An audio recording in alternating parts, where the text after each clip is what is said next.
আমাদের বাড়ি থেকে প্রায় ৩-৪ টা বাড়ি পরে আমার বাবার একটা চাচাতো ভাই আছে। তো ওনার একটা ছেলে আছে যার নাম মাহিন।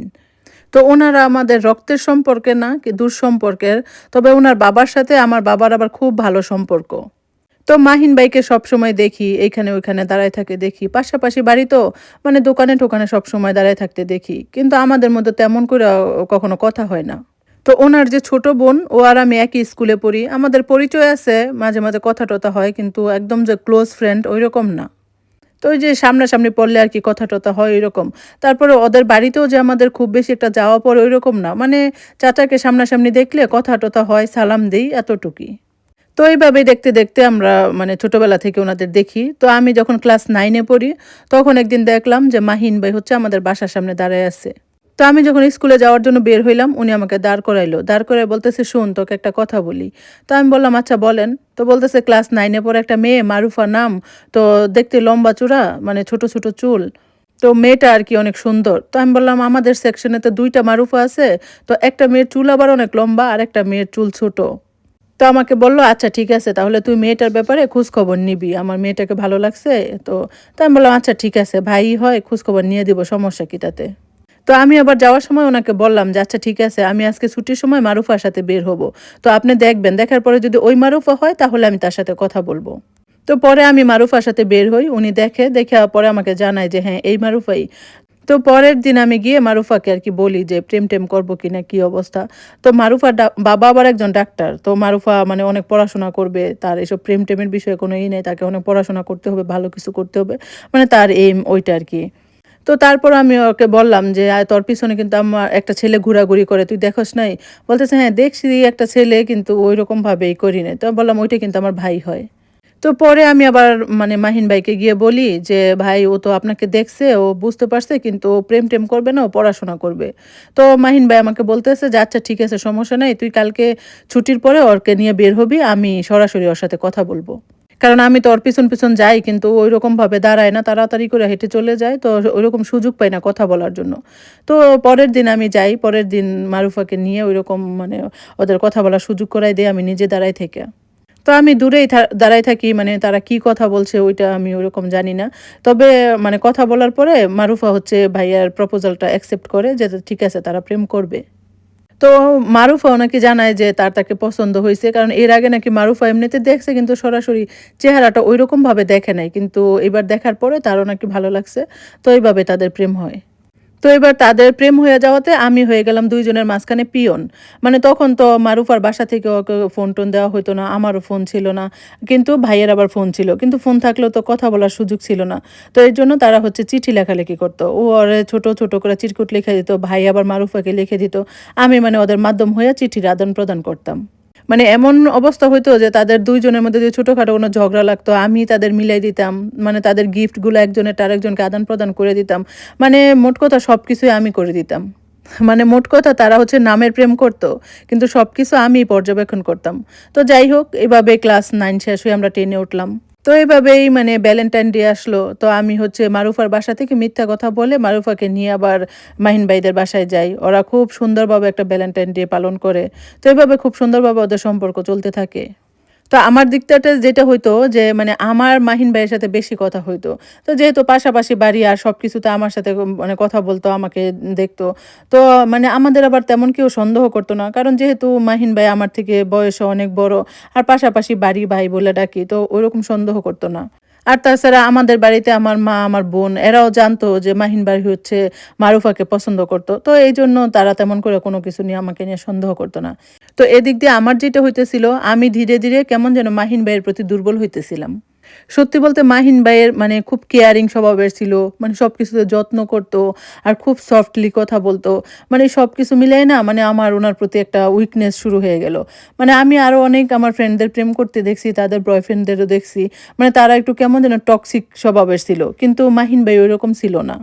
মানে মাহিন ভাই এমন ছিল যে মারুফা যদি একটু রাগ করত, তাহলে সে আমাকে দিয়ে ফুল পাঠাইতো, চকলেট পাঠাইতো। তার অবস্থাটা এমন ছিল যে সে যদি কোথাও যাইতো তার চলতি পথে যদি কোনো একটা জিনিস, একটা কানের দুলও পছন্দ হয়ে যেত, সেটাও মারুফার জন্য কিনে নিয়ে আসতো। আর তার কথাটা ছিল যে তার যেহেতু যথেষ্ট বয়স হইছে, বিয়ের বয়স হয়ে গেছে, তো সে হচ্ছে বিয়ে করবে। মানে সে চিন্তা করতেছিল যেহেতু সামনে এসএসসি পরীক্ষা, তো এসএসসি পরীক্ষার পরে তারা বিয়ে করে ফেলবে। বাট মারুফার তো এইরকম চিন্তা ভাবনা ছিলই না। তো যাই হোক এইগুলো দেখতে, দেখতে আমার আবার তাকে খুব ভালো লাগে। মানে যে ভালোবাসার দিকে যে ভালো লাগা ওইটা না, মানে সে একটা ভালো মানুষ, এত কেয়ারিং, মানে তার যে নেচারটা এটা দেখে আমার তাকে খুব ভালো লাগতে শুরু করে। তো যাই হোক খুব সুন্দরভাবে তাদের রিলেশন চলতে থাকে। আমি মাঝে, মাঝে মারুফাকে নিয়ে তাদের বাসায় যাই। সে আবার আমাদের বাসায় আসে। আবার মাঝে, মাঝে মানে আমি বিভিন্ন জায়গায় ওদের দেখা করাই দেই। তো এভাবে খুব সুন্দরভাবে হচ্ছে ওদের রিলেশনটা চলতে থাকে। তো যাই হোক এইভাবেই আমাদের ২ জনের এসএসসি পরীক্ষা হয়ে যায়। তো মারুফার বাবা যেহেতু ডাক্তার, তো সে হচ্ছে ভালোভাবে পড়াশোনা করার জন্য একটা ভালো কলেজে ভর্তি হয়। কিন্তু আমি আবার আমাদের এলাকায় যেই কলেজ আছে ওইখানে ভর্তি হয়ে যাই। তো কলেজে ভর্তি হওয়ার পরে দেখা গেছে ২ জনের ২ কলেজ দেখে ঐরকমভাবে আর যোগাযোগ হতো না। তবে আবার আমাদের এসএসসি পরীক্ষার পরে আমাদের ২ জনকেই হাতে ফোন দেওয়া হয়। তো ফোনে আমাদের আবার কথা হইতো। কিন্তু আগের মতো আর হয় না।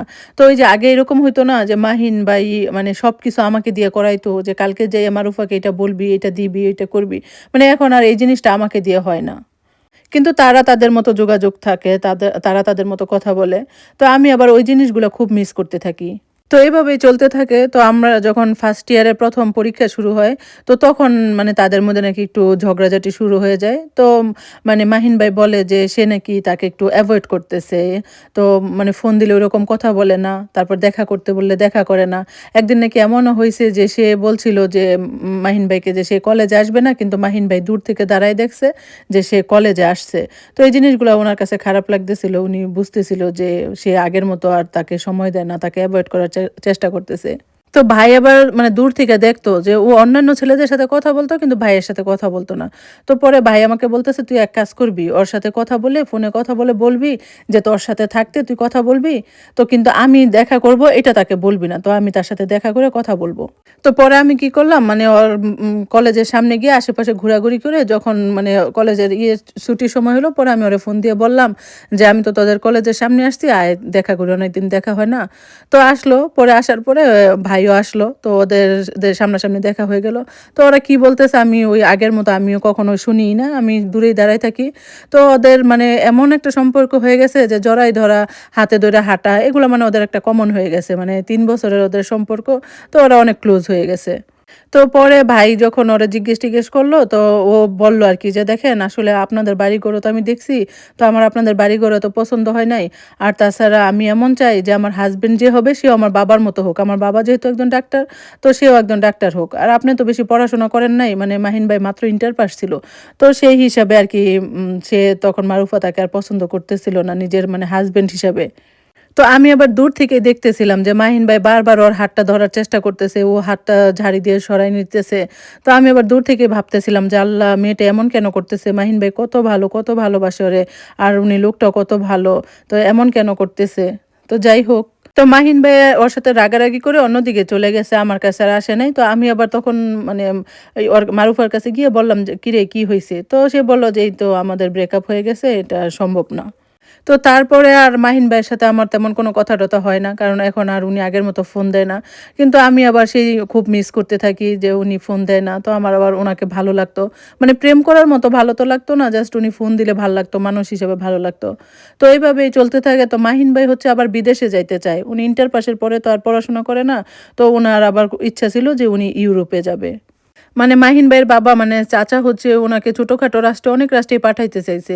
কিন্তু উনি যাবে না। উনার ইচ্ছা উনি বাহিরেই যাবে। দেশে কোনো চাকরি-বাকরি করবে না। বাহিরে যাবে কিন্তু ইউরোপে যাবে, ভালো কোনো রাষ্ট্রে যাবে। তো এখন যেহেতু হচ্ছে মারুফার সাথে উনার ব্রেকআপ হয়ে যায়, উনি ভালো একটা কষ্টই পায়। তো সেই চিন্তা থেকে উনি চিন্তা করতেছে যে, "না, এখন যেইখানে হোক আমি বিদেশে চলে যাব, দেশে আর থাকবো না।" তো পরে মানে খুব ইমার্জেন্সিতে উনি হচ্ছে একটা দেশে যাওয়ার জন্য প্ল্যান করে। তো কয়েকদিন পরেই মানে উনার বোনের মাধ্যমে শুনলাম যে ভাই হচ্ছে বিদেশ যাইতেছে। কোথায় যাইতেছে? মালয়েশিয়া যাইতেছে। তো আমি বললাম যে, "উনি না ইউরোপ যাবে, তো উনি এইখানে কেন যাইতেছে?" তো পরে বলল যে, উনার বোন আবার জানতো যে তার মারুফার সাথে সম্পর্ক ছিল। তো বলল যে, "ভাইয়া এখন ওরে মিস করে, অনেক কান্নাকাটি করে, ওর ছবি-টবি দেখে কান্না করে।" তো ভাইয়া কোনোভাবেই ভুলতে পারতেছে না। আর এদিকে উনি একটু নেশার দিকেও চলে যাইতেছে। বিড়ি সিগারেট খাওয়া ধরছে। তো এটা নিয়ে আঙ্কেল নাকি আবার অনেক চিন্তায় পড়ে গেছে। তো পরে এক প্রকার জোর করেই মানে মালয়েশিয়া পাঠায় দেওয়ার সিদ্ধান্তটা নিছে। তো এভাবে চলতে থাকে, ভাইয়া ভাইয়ার মতো কাজ করতে থাকে। আমাদেরও আসলে দিন তো আর থেমে থাকে না, মানুষ তো রিকভার করেই। তো এইভাবে চলতে থাকে। তো আমার আবার মারুফার সাথে মাঝে, মাঝে কথা হইতো। কিন্তু আগের মতো না। মানে আগের মতো আর এখন কথা বলতে ইচ্ছা করে না। ওই যে আছে না, মানে হয়তোবা তাদের ব্রেকআপ হওয়ার পরেই কেমন জানি আর মারুফাকে আমার ওইরকম কথা বলতে বা সম্পর্ক রাখতে ভালো লাগতো না। মানে দেখা যায় তো মারুফা ফোন দিল, মানে আমি ওরে ইগনোর করতাম, কথা বলতাম না। মানে কেন জানি আমার ওরে বিরক্ত লাগতো। তো যাই হোক, তারপরে ইন্টার পরীক্ষা হইলো আমাদের। তো ইন্টার পরীক্ষার পরে আমার আবার অনেক বিয়ের প্রস্তাব-টস্তাব আসতেছিল। কিন্তু কেন জানি না, মানে কোথাও বিয়ে হচ্ছিল না। মানে এমনও না যে আমি দেখতে সুন্দর না, অথবা এমনও না যে আমি ওনাকে মন দিয়া দিছি দেখে আমি মানে কাউকে পছন্দ করতেছি না, রিজেক্ট করে দিতেছি, এরকম না। কিন্তু কোথাও যেন কি একটা কারণে বিয়েটা হচ্ছিল না। কোথাও বিয়ে ঠিক হইতেছিল না, সব আটকে যাইতেছিল। তো এখন যেহেতু বিয়ে হচ্ছিল না, তো আমার তো পড়াশোনা করতে হবে। তো আমি আবার সত্যি বলতে আমার পড়াশোনা তো একটা ভালো লাগতো না। মানে আমি কোনো রকম পাস করার মতো পড়তাম। তো এখন যেহেতু বিয়ে শাদিও হচ্ছে না, বসে তো আর থাকা যাবে না, তাই অনার্সে ভর্তি হওয়ার চিন্তা ভাবনা করলাম। আর এদিকে যেহেতু আমার বাবা সরকারি চাকরি করে, আমার বড় বোনও চাকরি করে, আমার ভাইও সরকারি চাকরি করে। তো এই সুবাদে দেখা গেছে আমাকেও পড়াশোনা করো, পড়াশোনা করতে হবে, চাকরি-বাকরি করতে হবে। তো আমিও ভর্তি হইলাম। তো এই সময়টা এমন ছিল যে যদি আমার কোথাও বিয়ে ঠিক হয়ে যাইত, তাহলে আমি বিয়ে করে নিতাম। আমার কোনো আপত্তি ছিল না। তো যেহেতু হইতেছিল না, তো পড়াশোনাটা স্টার্ট করলাম। তো আমি যখন 2nd ইয়ারে উঠি, তো তখন হইছে আমি একটা স্মার্টফোন নেই। তো স্মার্টফোন নেওয়ার পরে মাহিন ভাইয়ের যে বোন, ওর সাথে আমার Facebook এ ফ্রেন্ডশিপ হয়ে যায়। তো ওই হিসেবে মাহিন ভাই হচ্ছে মিউচুয়াল ফ্রেন্ড দেখে মানে আমাকেও আরকি ফ্রেন্ড রিকোয়েস্ট পাঠায়। তো উনার প্রোফাইলে তো উনার ছবি দেওয়া। দেখেই তো আমি চিনে ফেলছি। তাড়াতাড়ি অ্যাকসেপ্ট করছি। অ্যাকসেপ্ট করার মানে ১ ঘন্টার মাথায় ওই পাশ থেকে আমার মেসেজ আসছে যে, "কিরে কেমন আছিস?" তো আমিও তো রিপ্লাই দিলাম যে, "হ্যাঁ, ভালো আছি।" তো এতদিন পরে মানে আমি এত অভিযোগ করে, এত কিছু বলে আমি এত লম্বা একটা মেসেজ দিছি যে, মানে এতদিন পরে আমার সাথে যোগাযোগ হইলো, মনে পড়ল। মানে আপনাদের প্রেম করায় দিলাম, আপনাদের জন্য এত কিছু করলাম। মানে এত কিছু করার পরেও চলে গেলেন বিদেশে, একটাবার বলেও গেলেন না। যাওয়ার পরেও যোগাযোগ করলেন না। মানে এত অভিযোগ করলাম আরকি। তো এত বড় লেখা দেখে উনি আমাকে ১ম কথাই বলল, "আগে একটু দম ছাড়, এত কথা লিখে ফেলছিস?" তো উনার ১ম কথাই ছিল যে, "মারুফা কেমন আছে?" তো এই কথা শোনার পর আমার এত রাগ হইলো, আমি বললাম, "যেই মেয়েটা আপনাকে এত ঠকাইলো, এত কিছু করলো, আপনি সবার আগে তার কথাই জিজ্ঞেস করলেন। আর তাছাড়া আপনার সাথে ব্রেকআপের পরে আমি হচ্ছে তাকে ২-৪ টা কথা শোনাই, এখন আমার সাথে তার সম্পর্ক নাই।" পরে বলল, "আচ্ছা ঠিক আছে, বাদ দে।" তো ওইখান থেকেই উনার সাথে আমার টুকটাক কথা শুরু হয়। তো আছে না যে মানে অকেশন গুলা থাকে যে ঈদে বিভিন্ন অকেশনে দেখা গেছে আমরা একটু নক-টক করে।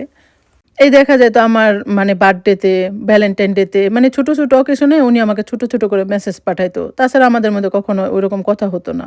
তো ওনার বোন আবার আমাকে সবসময় বলতো যে, "ভাইয়া যদি তোকে পছন্দ করতো, মারুফাকে পছন্দ না কইরা, তাইলে এতদিনে তুই আমার ভাবিই থাকতি।" তো আমি আবার মজা করে বলতাম যে, "তোর ভাই তো আর আমাকে প্রপোজ করল না। প্রপোজ করলে তো আমি ঠিকই রাজি হয়ে যাইতাম।" তো এগুলো হচ্ছে আবার যখন কলেজে উঠছি তখন আবার উনার বোনের সাথে আমার ভালো সম্পর্ক হইছিল। তো তখন এগুলা কথা বলতাম। তো উনার বোন নাকি আবার উনাকে বলছে আমি নাকি তাকে ভালোবাসি। তো আসলে আমি তো ভালোবাসি না। পছন্দ করতাম কিন্তু ভালোবাসার মতো ঐরকম তো আর বলি নাই। তো উনার বোনের মুখ থেকে ওই কথা শোনার পরে উনি হচ্ছে আমাকে মানে আমার সাথে কথা বলে আমার মনোভাবটা বুঝার চেষ্টা করত। তো দেখা গেছে এইভাবে ১ বছর হয়ে গেছে। তো আমরা ফোনে তেমন একটা কথা বলতাম না। খুব কম, মানে হঠাৎ। কিন্তু মেসেজ দেওয়া হইতো আরকি। তো এইভাবে চলতে প্রায় ১-১.৫ বছর পরে তো উনি আমাকে ফোন দিছে। ফোন দিয়ে বলতেছে, "কিরে তুই বিয়ে-শাদী করস না কে?" তো আমি বললাম, "আসলে বিয়ে হয়ে গেলে তো বাইচেই যাইতাম, কিন্তু বিয়ে-শাদী তো আমার হচ্ছে না।" তো বলতেছে, "বিয়ে করার খুব শখ, তাই না?" আমি বলছি, "শখ না, আসলে আমার পড়াশোনা করতে এত একটা ভালো লাগে না।" তো বলতেছে, "না পড়াশোনা কর, পড়াশোনা করাটা দরকার। দেখোস না আমি যদি ভালো করে পড়তাম তাহলে তো আজকে আমি ইউরোপ যাইতে পারতাম।" তা আমি উনাকে এরকম বলছি কারণ উনার সাথে তো আমি ফ্রি, যেহেতু আগে থেকে অনেক কথা-টথা হইতো। তো ওই হিসাবে আমি সব বলে দেই। তো এইভাবে কথা বলতে হঠাৎ করে উনি আমাকে একদিন বলতেছে, "আচ্ছা তুই কি আমাকে বিয়ে করবি?" তো আমি বললাম, "আপনি ভালোবাসেন মারুফাকে, কিন্তু আমাকে কেন বিয়ে করবেন?" তো উনি বলতেছে, "হ্যাঁ, ভালোবাসতাম, বাসি না, ভালোবাসতাম। তো ভালোবাসতাম ওইটা আলাদা একটা সৌন্দর্য। কিন্তু তাই বলে তো আমি অন্য কাউকে বিয়ে করব না, এরকম তো না, তাই না?" তো পরে সে বলতেছে, "মারুফা তো আর আমার জন্য বসে থাকবে না। সেও তো বিয়ে করবে, তাই না? তাহলে আমি কেন বসে থাকবো?" তো আমি বললাম, "কি জানি?" তো আমাদের আবার একটা সমস্যা হলো, আমার মা আবার তার মাকে দেখতে পারে না। মানে তার মা হয়তো আমার মাকে দেখতে পারে না। তো পরে আমি বললাম, "আচ্ছা ঠিক আছে, দেখেন আপনার বাড়ি থেকে বলেন চাচাকে প্রস্তাব পাঠাইতে।" তো উনি হয়তো আর মানে এটা বলার সাহস পায় নাই। কারণ উনি বললে হয়তো উনি বলল যে, "হ্যাঁ, এটা তো সমস্যা নাই যে মানে আমার বললে হয়তোবা তোর বাবা না করবে না। আর আমি তো ছেলে হিসেবেও খারাপ না যে আমাকে ফিরাই দিবে।" তো উনি বলল যে, "আচ্ছা ঠিক আছে, আমাদের তো ঐরকম প্রবলেম নাই। দেখা গেছে আমাদের ফ্যামিলি থেকে প্রস্তাব দিলেই বিয়ে হয়ে যাবে। তো তার আগে চল আমরা ২ জন ২ জনকে আরো ১-১.৫ বছর চিনি। মানে একটু কথা-টথা বলি, নিজেদের মধ্যে সম্পর্কটা ভালো করি।" তো আমি বললাম, "আচ্ছা ঠিক আছে।" তো এইভাবে আমাদের মধ্যে আরো ১-১.৫ বছর সম্পর্কটা চলল। তো এইভাবে দেখা গেছে আমাদের কথা বলতে, বলতে একটা সময় ৫ বছর ওভার হয়ে গেছে। তো আমারও অনার্স কমপ্লিট হয়ে গেছে। এদিকে আমার বাবা তো অনেক জোর দিতেছে আমাকে হচ্ছে মাস্টার্স করার জন্য। তো আমি হচ্ছে পড়ব না। এদিকে আবার না পড়লেও সমস্যা, আমাকে অন্য জায়গায় বিয়ে দিয়ে দিবে। তো এদিকে মাহিন ভাইয়ের প্রতি আগে থেকেই তো একটা ভালো লাগা কাজ করতো। আর এতদিন কথা বলতে, বলতে তো এখন ভালোবাসাটাও হয়ে গেছে। আর আমাদের মধ্যে এমন হইছিল যে মানে সে মারুফাকে কেয়ার করতো, এখন উল্টা আমি তার কেয়ার করি। তো আমার কেয়ার দেখে, যত্ন দেখে সেও হয়তো আমাকে পছন্দ করা শুরু করে। তো সে আমাকে মানে এমন পরিস্থিতি যে সে আমাকে এত পছন্দ করছে যে না, বউ হিসেবে সে আমাকে বিয়ে করবে। তো সে আমাকে মনে প্রাণে চাওয়া শুরু করে। তো পরে বলে যে, "আচ্ছা তাহলে এক কাজ করি, আমি দেশে আসি। দেশে এসে বিয়ের জন্য প্রস্তাব দেই।" তো আমি তখন বললাম যে, "না, আগে দেশে আইসেন না। আমি যদি মাস্টার্সে ভর্তি না হই তাহলে তো আমাকে বিয়ে দিবে কনফার্ম। তো আমি মাস্টার্সে ভর্তি হব। আর তো আপনি এক কাজ করেন, আগে ওইখানে থাইকেই জানান যে কি পরিস্থিতি হয়, তারা কি রিঅ্যাকশন করে যে বিয়েটা নিয়ে। তো আগে আপনি ওইখানে থেকেই জানান।" তো উনি উনার বাড়িতে যখন জানায়, চাচা তো ১ম কথায় রাজি হয়ে গেছে। কিন্তু চাচি রাজি না। মানে চাচি এমন হইছে, রাগ করে উনার বাপের বাড়ি চইলা গেছে। মানে চাচির কথা, ওই মেয়েকে মানে রেহানার মেয়েকে আমি কখনোই বাড়ির বউ করে আনবো না। তো এদিকে আবার প্রবলেমটা কি, মানে আমার বড় আপু হচ্ছে আমাদের বাড়িতেই থাকে। মানে আমার দুলাভাই হচ্ছে বিদেশে থাকে। তো সে সেই সুবাদে আমাদের বাড়িতে থাকে। তো তাদের ধারণাটা এমন ছিল যে আমিও হয়তোবা মানে বিয়ের পরে শ্বশুর-শাশুড়িকে করব না, তাদের সাথে থাকব না। আমিও বাপের বাড়িতে থাকব। তো কাকি এমন চিন্তা করতো যে মানে তাদের ছেলের টাকা-পয়সা আমি আমার বাপের বাড়িতে থেকে খাবো। তাদের ছেলে তাদের সাথে আর যোগাযোগ করবে না, আমাকে চালাবে, এই করবে। তো মানে কাকির মনের মধ্যে এরকম একটা চিন্তাভাবনা আসতেছিল। তো এইভাবে প্রায় ঝড়-ঝাপটা ২ মাস পর্যন্ত চলতে থাকে। মানে ওর বোন রাজি, বাপ রাজি, কিন্তু মা রাজি না। আর এদিকে আমার বাড়িতে আমার মা রাজি না, কিন্তু আমার বড় বোন বলতেছে, "ঠিক আছে, তুই যেহেতু পছন্দ করস, ভালোবাসস, সমস্যা নাই।" তো আমার মার কথা ছিল, "আচ্ছা ঠিক আছে, তারা যদি বউ করে নেয়, ঠিক আছে, আমার সমস্যা নাই। কিন্তু ওই বাড়িতে গিয়ে আমি কখনো ১ গ্লাস পানিও খাবো না।"